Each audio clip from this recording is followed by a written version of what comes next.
Bonjour les amis et bienvenue sur ma chaîne YouTube, je suis David, photographe de nature et voyage, et aujourd'hui je vous propose un petit retour d'expérience sur DxO Puro 5.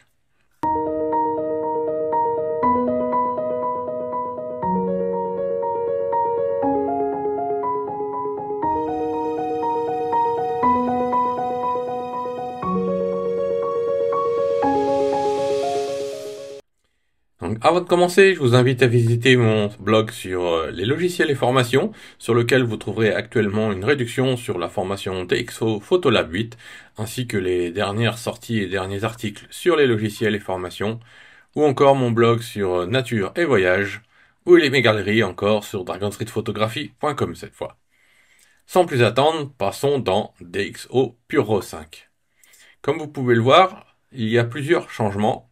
Ici, comme dans la version 4, nous pouvons importer des images directement à partir du Finder, ou alors aller visiter le site de DxO et les dernières informations sur le traitement des images, du bruit, du vignettage, du dématrissage et plus encore.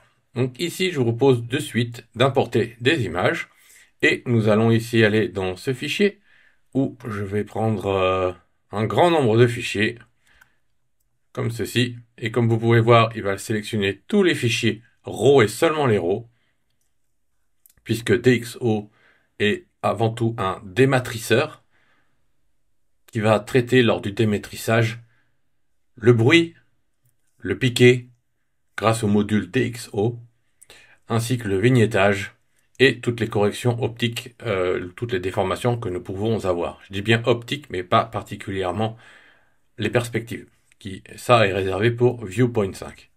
Ici, donc, j'ai quelques fichiers, des NG qui ne sont pas pris en compte puisque j'ai fait quelques essais auparavant. Ce ne sont pas des RAW proprement dit, pur RAW.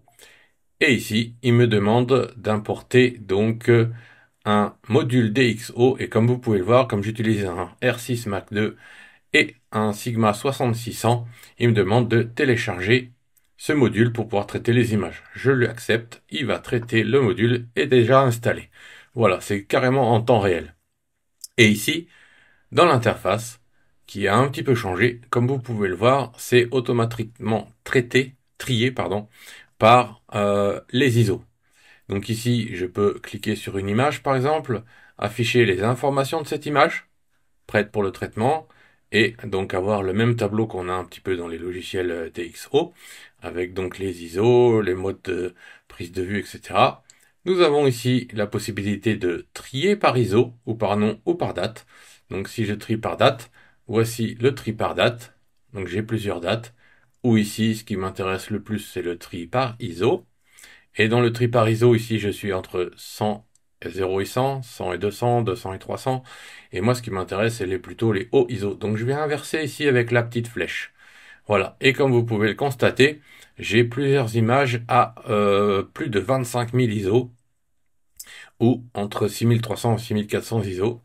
Et donc voilà, donc ce sont des images qui sont plutôt très bruitées. Ça, c'est des petites erreurs de capture, mais ça peut être très intéressant ici à traiter. Et donc ici, j'ai le filtrage si je souhaite afficher que les images, par exemple, là, au-dessus de 6400 ISO, je vais demander d'appliquer ce filtre et il va me masquer tout le reste pour me garder ces 4 images-là. Voilà, donc après, je peux les afficher en gris ou je peux les afficher sous forme maçonnerie, comme on dit. Donc si je désactive ceci, ça sera plus visible. Voilà, je peux les afficher soit en grille, soit les afficher sous forme de tuiles. Mais après, c'est aussi si je demande trier par nom, voilà, on voit plus clairement le tri par tuile, les verticales, les horizontales et autres, et ici on a le tri par grille. Et comme vous pouvez le constater, je travaille en vitesse réelle, donc il est plutôt drôlement rapide. Après, je suis sur un M4, je travaille sur un MacBook Pro M4 Max, donc qui est plutôt à l'aise. Voilà. Donc maintenant nous avons ces 4 images et je vous propose de les passer dans le traitement avec aperçu, ou alors je peux les traiter directement si j'ai déjà mes pré-réglages enregistrés. Nous sommes donc maintenant dans l'interface de traitement et vous pouvez constater que mes 4 images sélectionnées s'affichent dans le film strip en bas et que j'ai les informations de chacune de ces images ici en bas, donc les métadonnées. Ici en haut, je peux travailler avec l'interface, donc ça veut dire ce que je souhaite afficher. Donc ici c'est l'image, le film strip. Ici la barre latérale. Ici c'est la manière dont je souhaite voir avant-après, donc quand je maintiens dessus, fait avant-après. Donc là le RAW original et ici le traitement Deep Prime XT2. Et ici, je peux utiliser le petit curseur donc pour faire balancer à droite à gauche. Ici, nous avons le niveau de zoom. Si je clique sur 100%, il se met automatiquement en zoom. Et comme vous pouvez le voir, donc après, je peux déplacer l'image avec la souris en maintenant et déplaçant. Et vous pouvez voir le bruit qu'il y a avant, après et le type de traitement. Donc là, on peut voir que par défaut, c'est un tout petit peu lisse à mon goût. Mais le traitement est carrément propre. Et je peux revenir donc en cliquant sur Fit, donc c'est la taille de l'écran pour que toute l'image s'affiche, donc je peux switcher entre les deux très rapidement. Et toujours la petite fenêtre d'information. Ici sur la droite, donc nous avons une visualisation, si je passe à 100%, ça me permet de me déplacer avec le petit curseur aussi, comme ceci. Et sur la droite, j'ai le mode de travail où ici je suis dans le traitement de l'image. Ici, c'est les retouches locales que nous allons voir après, puisque ça nous permet maintenant de travailler, donc ça c'est la nouveauté de DxO Puro 5, ça nous permet de travailler la netteté et le traitement du bruit localement, et ensuite le petit icône pour l'exportation. Donc commençons par le traitement de l'image, donc le dématrissage, le traitement du bruit et des corrections optiques, vignettage, aberration, piqué, etc. Donc ici, une des premières nouveautés que nous avons, c'est d'utiliser les pré-réglages. Donc ici, c'est un pré-réglage personnalisé puisque j'étais déjà dessus, mais on peut tout à fait faire un pré-réglage Deep Prime 3 pour les DNG, Deep Prime XD2, S, XD, donc ça c'est pour les TNG avec un lourd traitement à faire pour obtenir un maximum de détails et de traitement du bruit. Ici le Deep Prime XD3 qui est une nouveauté qui est réservé donc pour les fichiers Fuji. Donc pas tous, je vous invite à vérifier la compatibilité puisque c'est pas encore compatible avec tous les fichiers Fuji. Je crois que c'est la génération 5 qui n'est pas encore pris en charge, mais je pense que ça viendra. Et ici, vous pouvez enregistrer vos paramètres à vous, vos paramètres personnalisés. Ce qui fait que cela reste enregistré et vous pouvez directement, très rapidement, quand vous êtes dans la Lightbox ici, faire traiter directement et c'est ce paramètre enregistré utilisé la dernière fois qui va être appliqué. Voilà, maintenant que je suis sur cette image, donc je vais prendre une ou deux images ici, à partir du moment où j'ai travaillé une image, il va pouvoir me sélectionner et me traiter les quatre de la même manière, puisque je suis à peu près au même endroit, avec les mêmes ISO, comme vous pouvez le constater. Et donc je passe à 100% et je vais pouvoir choisir ici, donc étant à 25600 ISO, je vais prendre un traitement XD2S. Ici le traitement Deep Prime, il est un tout petit peu moins puissant. Alors je ne sais pas si ça va se voir avec la vidéo, mais il est quand même très propre, mais j'ai quand même un moutonnement, un petit peu un grain, qui est presque un grain propre qu'on pourrait avoir avec les fichiers argentiques. Maintenant, je pourrais très bien utiliser cette base, Deep Prime 3, et augmenter un petit peu, qui est déjà pas trop mal. Ou alors, si je souhaite obtenir un meilleur traitement pour une récupération des détails plus importante, donc XD, c'est Extreme Details deuxième génération. Et donc, je vais cliquer dessus, et là, on va beaucoup plus loin. Et après, donc, je peux augmenter le traitement de la luminance, augmenter la récupération des détails ici. Donc ici, globalement, par rapport aux autres versions de DxO Puro 4 par exemple, ou 3, je trouvais que les détails étaient en visualisation plutôt pas mal, mais en sortie d'image un petit peu fort. Parce que quand on se retrouvait dans Capture One, Lightroom ou autre, dès qu'on mettait un tout petit peu de clarté ou un petit peu plus, ça devenait tout de suite agressif pour l'image. Et en fait, je trouve que sur DxO Puro 5, l'équilibre entre le traitement du bruit et la récupération des détails, par défaut, est plutôt excellente. Donc techniquement parlant, on n'a pas trop à bouger, sauf à ajuster peut-être selon les différents capteurs ou boîtiers qu'on peut avoir, mais je trouve qu'ils sont drôlement bien réglés. Maintenant, nous avons la correction optique. Donc la correction optique, c'est personnalisé aussi puisque je l'ai augmenté un petit peu plus sur ces images. Mais on peut l'utiliser de manière faible, 75%, standard à 100%, très forte, donc à 150%. Donc si je vous laisse voir un petit peu à l'écran, là, très élevé, voilà, on récupère beaucoup plus de détails.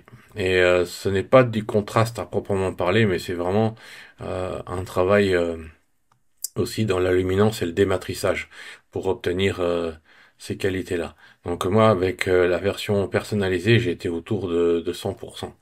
Donc j'étais quasiment en standard, qui donne presque toujours le meilleur résultat et un peu d'espace pour le post-traitement par la suite. Le vignettage, je vais revenir en fit. Voilà, le vignettage, donc c'est pour traiter le pourtour.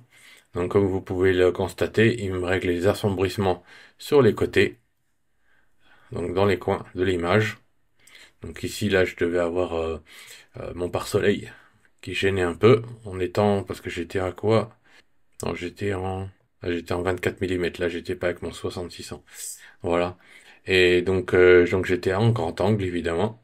Les aberrations chromatiques et la distorsion de l'objectif. Donc là, vous pouvez voir que j'avais un petit peu de distorsion. Voilà. Après, nous pouvons choisir si nous souhaitons l'image recadrée au ratio original, le rectangle maximal ou la surface entière de l'image.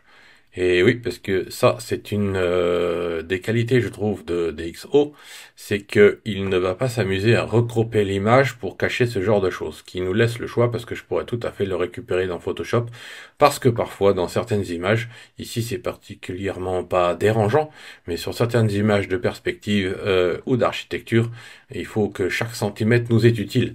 Donc on veut pas de croppage, de cropping imposé à l'ouverture, comme font certains logiciels. Il y a des logiciels qui nous coupent directement l'image pour pas voir ce genre de choses. Ce que ne fait pas DxO Puro. Donc il nous laisse le choix. Voilà. Passons maintenant dans la retouche locale. Et pour ce faire, nous allons cliquer sur le petit pinceau ici. Et comme vous pouvez le constater, nous avons maintenant des options avec la taille du pinceau que nous pouvons varier ici, l'adoucissement du pinceau que nous pouvons ajuster ici, voilà. Donc le flux et l'opacité. Donc on retrouve les mêmes options qu'on a quasiment dans tous les logiciels. Donc là on peut mettre un flux un peu plus fin et une opacité plus fine. Donc le flux ça va être à chaque passage si je mets 100% ou si je mets à 50 par exemple à 50% le flux, eh bien je vais pouvoir passer deux fois pour obtenir 100% de la couverture sur l'image. Donc si je fais un trait comme ceci, je suis à 50%, et si je passe deux fois, eh bien j'aurai une application à 100%. Voilà. Et ici donc la couleur de mon masque, que je peux choisir jaune ou rouge, et afficher le masque ou non. Donc ça, ce sont donc le travail local. Alors maintenant que nous avons fait le tour dans la barre d'outils, vous avez peut-être remarqué que nous avions ici deux types d'outils. Le pinceau ici pour l'application de l'effet dont les réglages sont en dessous, ou alors ici le pinceau gomme. Donc en fait quand je clique dessus, eh bien je peux nettoyer le passage de mon pinceau là où j'ai peint. Mais nous avons aussi en dessous des calques. Donc c'est plutôt prometteur déjà pour la mise en place des outils. On a déjà les calques et ici l'opacité. Donc l'opacité dont on peut réduire. Donc si je reprends mon pinceau et pour les besoins de la vidéo, je vais faire quelque chose d'un peu grossier. Voilà. Et je vais passer un petit peu sur mon paysage, comme ceci. Donc on pourrait espérer très prochainement que une sélection par IA puisse se faire pour aller beaucoup plus vite. Ceci étant dit, il ne faut pas oublier que c'est du dérotisage, donc c'est un traitement RAW, et donc ça reste un travail qui doit être, on va dire, pas particulièrement précis, puisque le but c'est simplement de augmenter un petit peu les détails et de correctement traiter le bruit pour ensuite créativement mieux travailler dans Lightroom, Capture One ou Photoshop. Donc si on force trop ou qu'on fait des travaux trop précis dès le départ, on va plus avoir d'espace pour pouvoir travailler par la suite.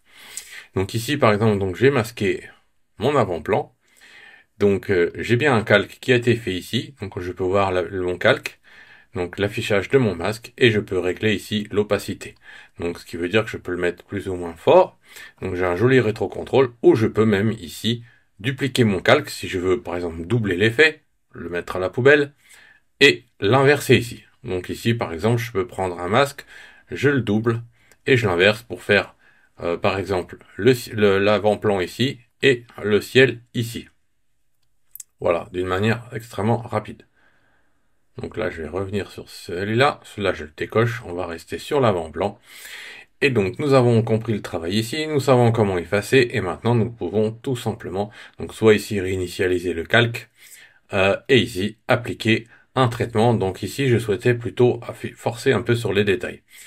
Donc, et puis ici, travailler sur localement, augmenter sur la netteté très élevée.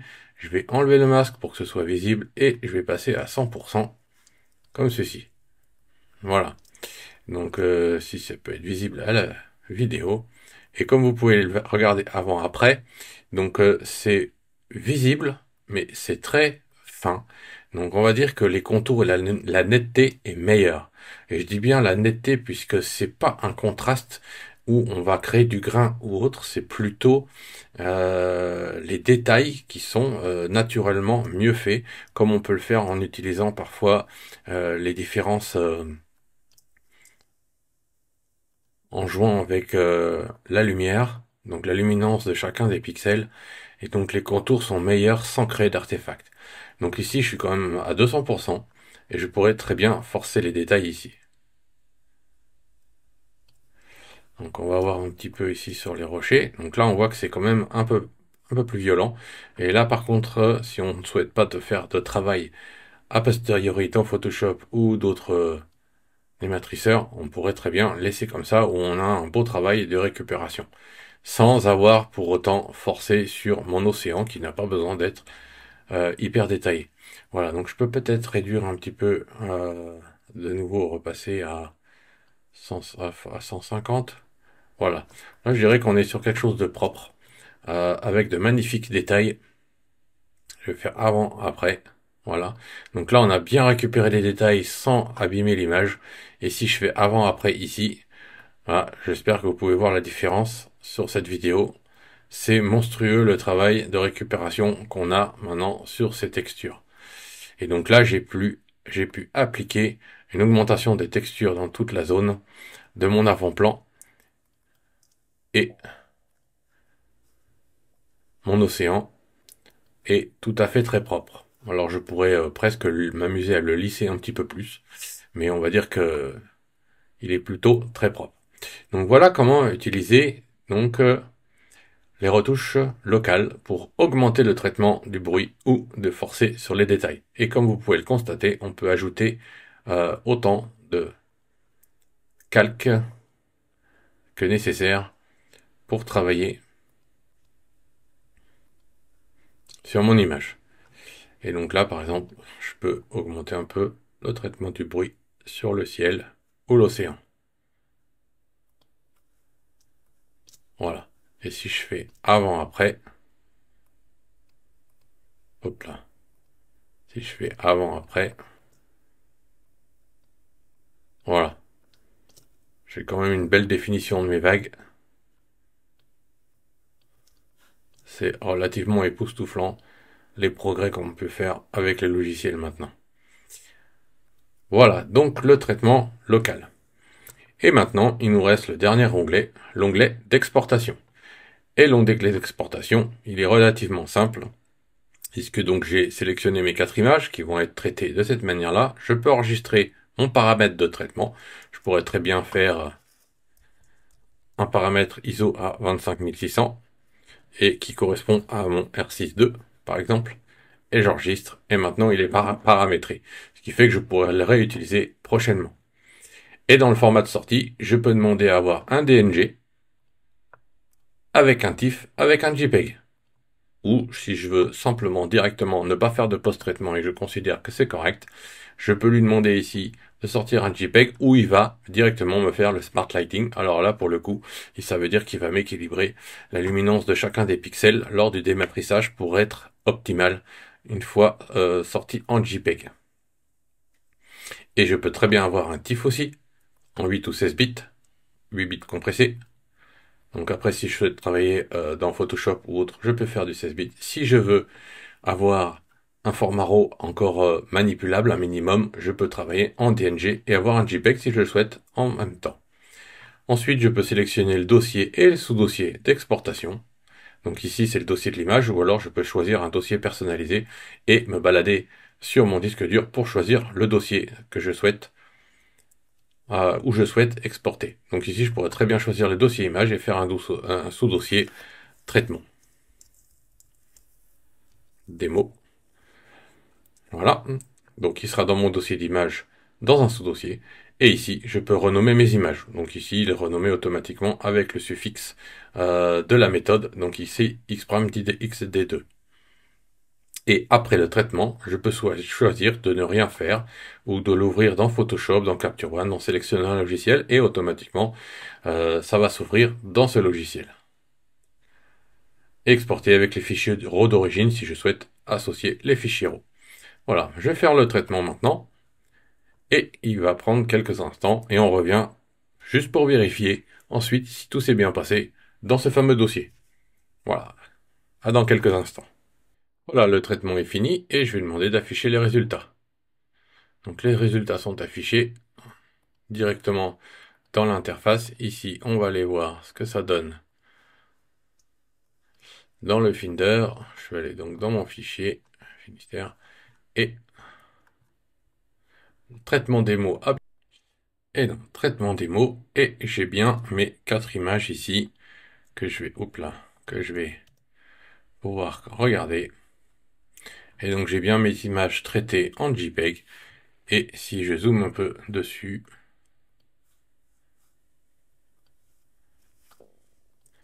on va voir que le traitement est plutôt très bon. Il est exceptionnellement bon.